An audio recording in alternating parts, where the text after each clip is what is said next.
Facsimile number 1 of the Book of Abraham visually depicts the narrative contained in Abraham 1:12 through 19, as interpreted by Joseph Smith.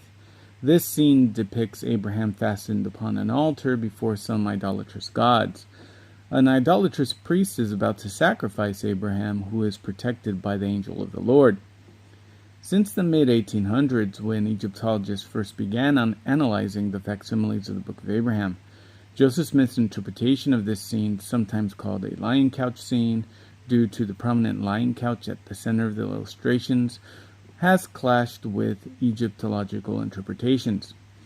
In 1860, the French Egyptologist Theodore de Veria interpreted Facsimile 1 as depicting the resurrection of the god Osiris.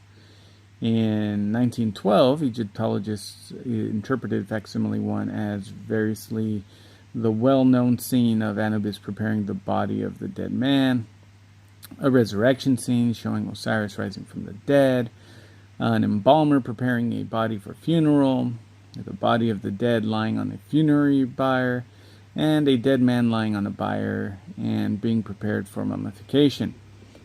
Similar interpretations of Facsimile 1 have been given in more recent years.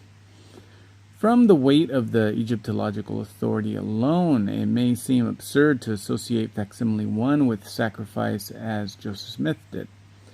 However, more recent investigation has turned up evidence which suggests a connection between sacrifice or sacred violence and scenes of the embalming and resurrection of the deceased, or the god Osiris. In 2008 and 2010, Egyptologist John Gee published evidence linking scenes of Osiris's mummification and resurrection in the roof chapels of the Dendara temple with execration rituals that involved ritual violence. Other Egyptologists have already drawn parallels between Facsimile 1 and the Dendara temple lion couch scenes, but as Gee has elaborated, there is a clear connection with sacrifice and ritual violence in these scenes.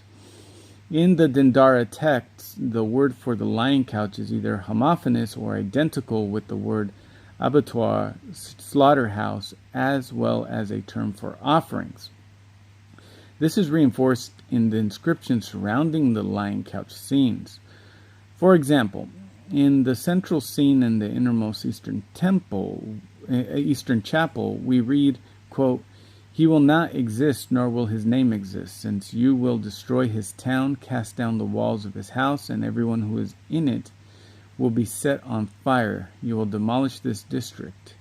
You will stab his confederates, his flesh being ashes, the evil conspirator consigned to the lion couch slaughterhouse, so that he will no longer exist."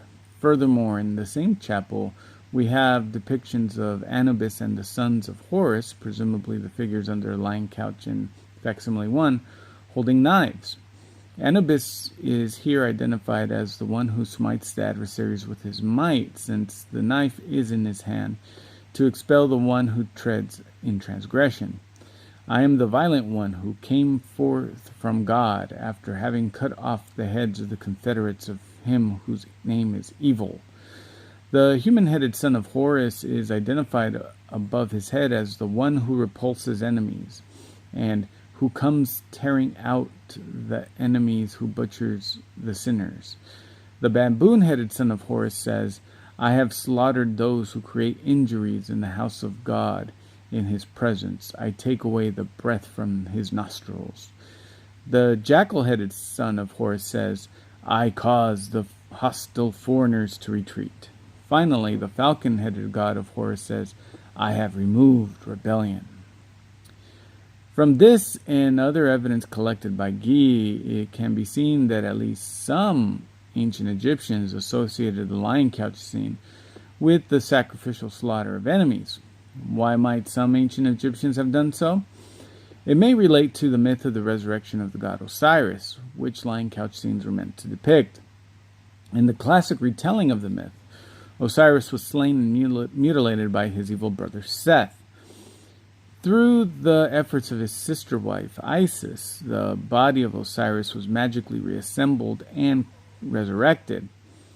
The final vindication came when their son Horus slew Seth in battle and claimed kingship.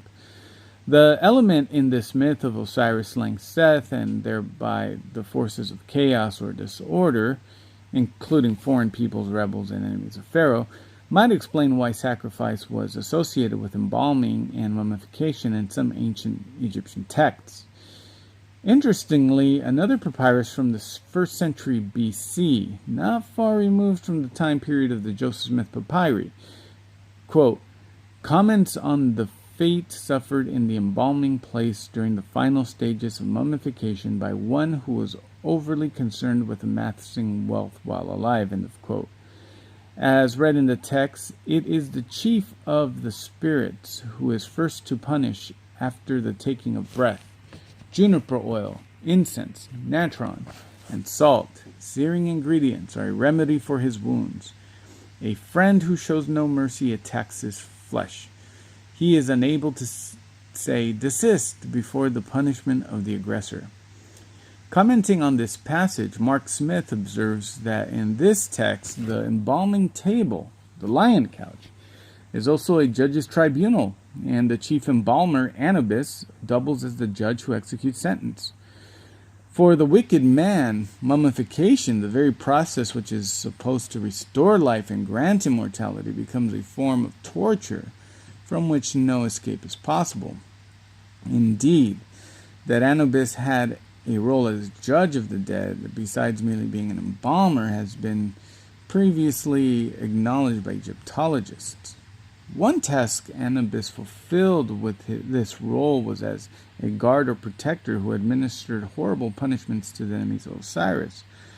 From surviving evidence, it is evident that Anubis must have been engaged in the warding off of evil influences, and it is conceivable that he did so as a judge.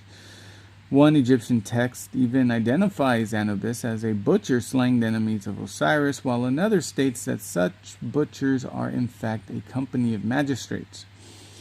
As a reckoner of hearts, Anubis was the elicitor of the punishment of the enemies of Osiris. So, from the perspective of the ancient Egyptians, the process of embalming and mummification included elements of ritual violence against evildoers or agents of chaos.